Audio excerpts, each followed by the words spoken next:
Welcome in to another edition of the Believe in Mavs podcast. I am your host, Wyatt Huskins, alongside Alex Tassopoulos. And Alex, the Mavericks fall 101 to 113 to the Los Angeles Clippers last night. And just out of the gate, it didn't seem like this team really brought it, especially in the first half. I think they got things turned around at halftime, but it just wasn't enough to overcome the large deficit. I think it was like a 20-point deficit, 23-point deficit at one point in the first half. What were you seeing from these guys? I thought Christian Wood probably had his worst game, especially as a starter, but what did you see last night from these guys?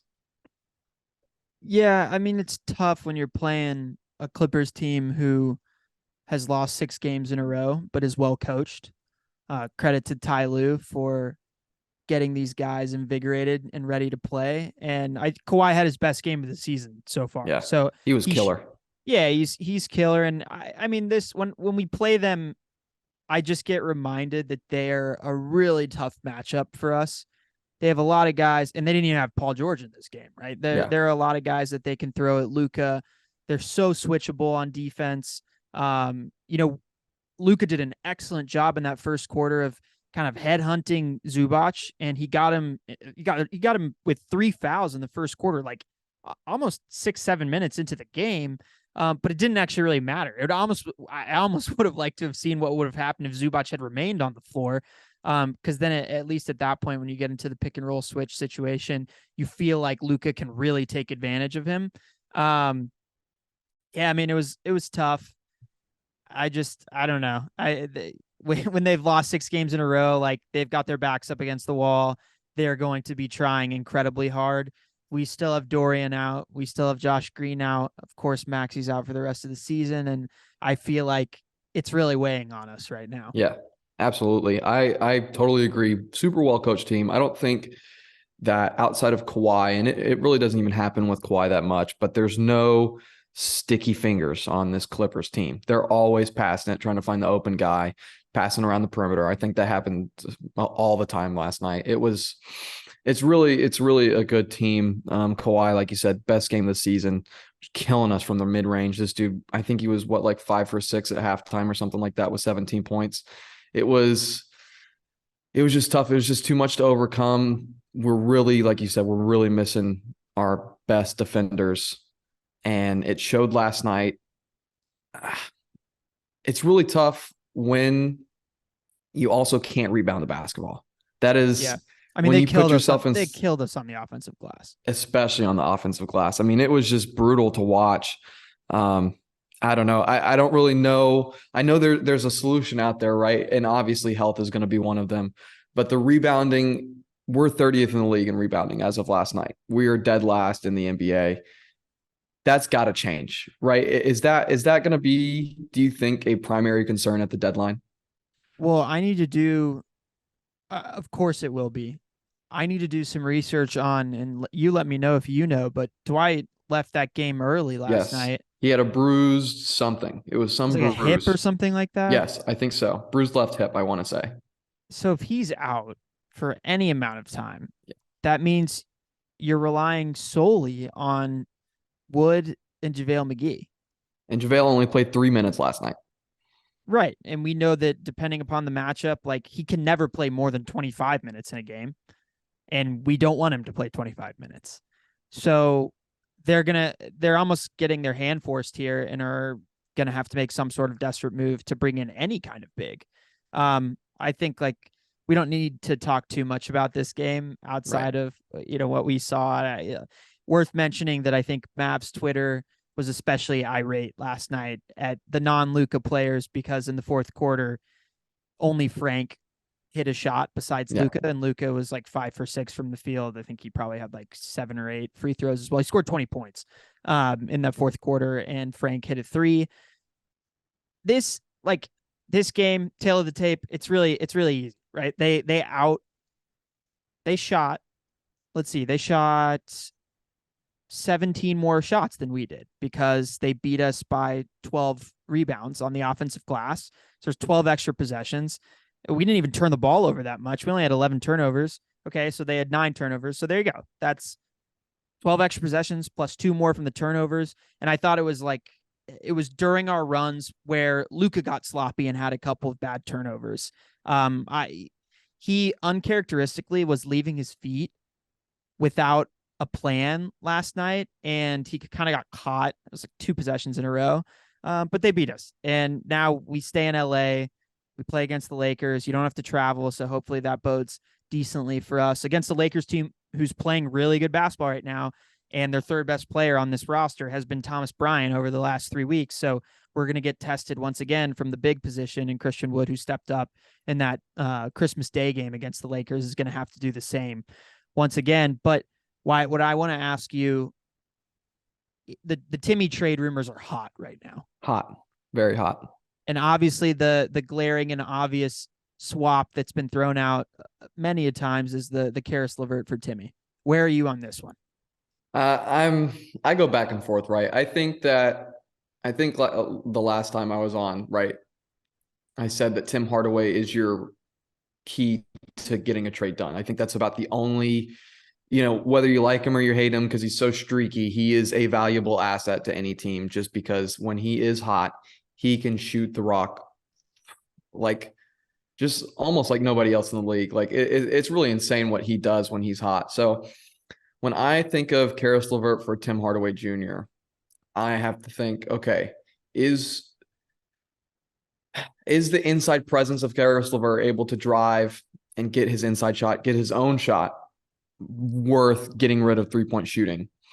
I go back and forth on it. It would have to depend on the package, right? I do like Caris LeVert as a player. I thought he'd be great on the Mavericks when he was with Indiana before he got dealt to the Cavaliers. I was really hoping that the Mavericks would get him.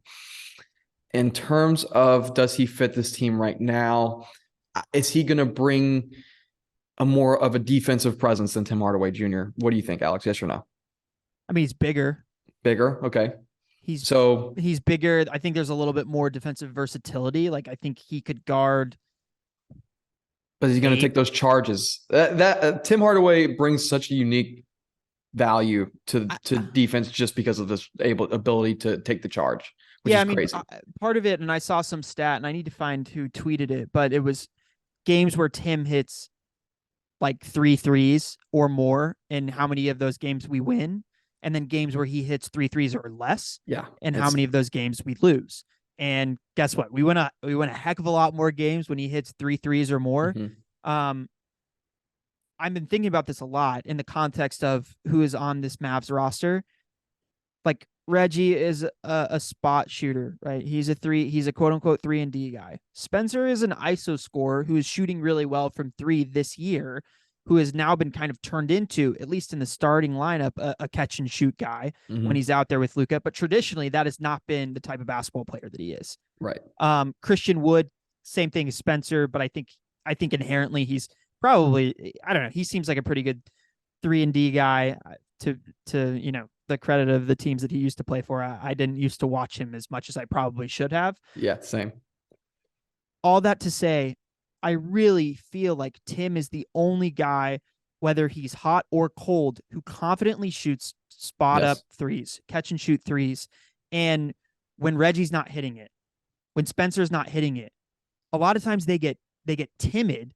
And when you're playing this heliocentric basketball that the Mavs play, where Luka has the ball in his hands, if he gets doubled, he needs someone who's going to rip it and not even think twice about it. Yep. And so if Caris is not shooting well, what happens 2 weeks into it where he's shooting like 30% from 3, and then his own confidence is wavering from the 3-point line, that affects our entire offense and how it's supposed to function. So that's like the main worry for me with him. And obviously we're suffering even more so because we need Josh Green out there. We need Dorian, who are both pretty good spot up shooters, but they also have that same wavering confidence depending on how they're shooting the ball. That's totally fair. That's why I brought up the defenses, because we really do need Tim Hardaway shooting. It's the thing. It's like I go back and forth. What do we need more? Do we need more shooting? Do we need somebody who can actually dribble the ball and create their own shot?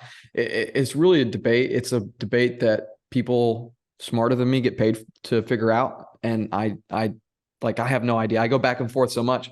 It's because we haven't seen the best of this Mavericks team. I know we just had a 7-game win streak. That was great.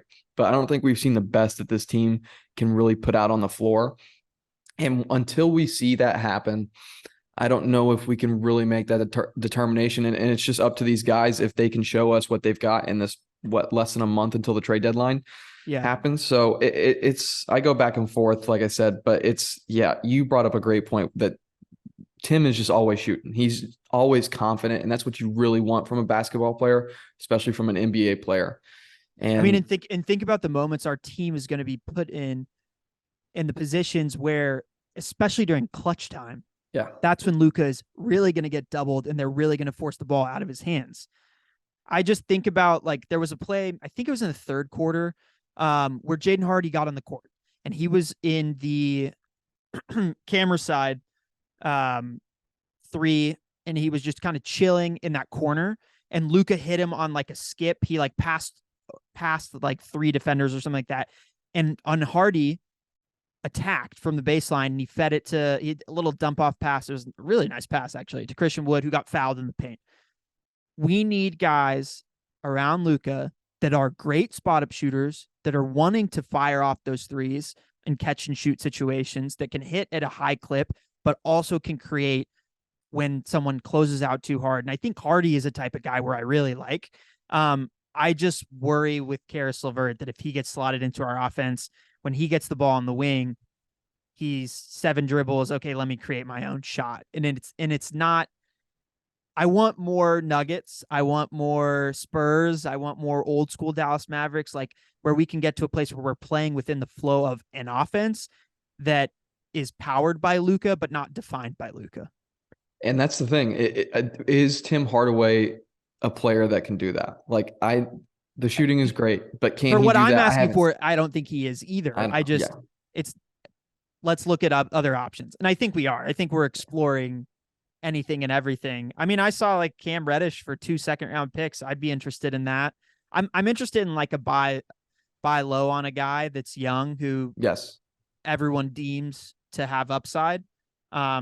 If we could go to the Knicks and also grab a guy like Jericho Sims, I think that would be awesome. You know, the two of us are Longhorns. Of course, we like that. But yeah, man, that's what's most kind of intriguing about this Mavericks team. And they're going to be talked about by everyone, you know, for the next month until a trade is made or some sort of move is made. Yeah. And Jaden Hardy, I actually thought that when he got into the game the first time, and I believe it was the first or second quarter, looked really good. And then for some reason, we just kind of stopped going to him. I don't really understand the decision there, because he was really confident and really aggressive on his drives to start the game.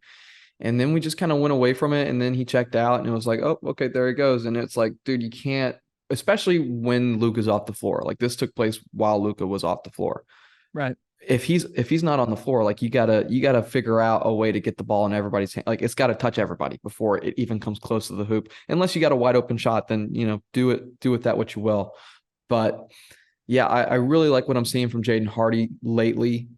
He just looks so confident, and it's really refreshing to see, especially when guys who aren't making their shots, aka Reggie Bullock, aren't looking confident at all. Like, well, he also just can like put the ball on the deck. Yes. And like, not Reggie can't do that. Yeah.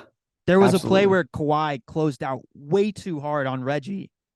And it's not way too hard because he knows the personnel and he's doing it intentionally. Yeah. And Reggie, to his credit, actually had a couple of like big threes in this game that were momentum killers, where the Clippers were starting to take the game away and Reggie hit big threes. It's like in the third quarter, I believe.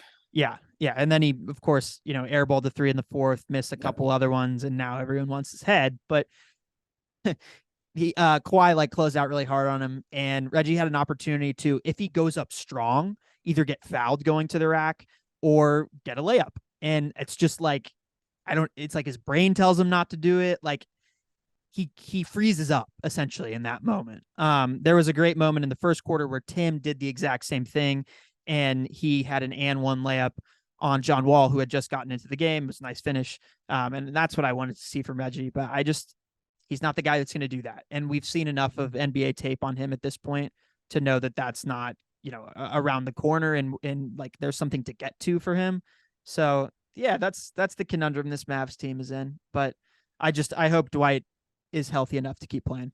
Yeah, man. I don't think that I can I don't think I can stand a basketball game where JaVale McGee has to play more than 15 minutes. It's just so tough to watch. He had a couple good moments in this game, but it's just otherwise he just looks completely lost on the floor, which is really unfortunate for your biggest free agent signing in the offseason. And yeah, I hope Dwight Powell is healthy. He even in the starting lineup alongside another big like Seawood, he just does things that other guys don't. He brings that energy and effort every single time on the floor. That's why I really want Josh Green to come back. Hopefully, I'm sure he's not going to be back for the Laker game, but hopefully for the back-to-back in Portland this weekend, we may be able to see Josh Green or Dorian Finney-Smith, one of the two. I know that they were talking about last week, them possibly being available for the end of this week. So we're going to see what happens there. And are there any other thoughts, actions that you saw from this game that you would like to touch on? Or are you ready to wrap it up? Nothing else from this game. I just think that, surprisingly, Luka was less contentious with his relationship with the Clippers in this game. I actually felt like they were like joking around a lot, especially him and Terrence Mann, who have got into it before. There's no love for Marcus Morris, and that's always evident when these two teams play each other.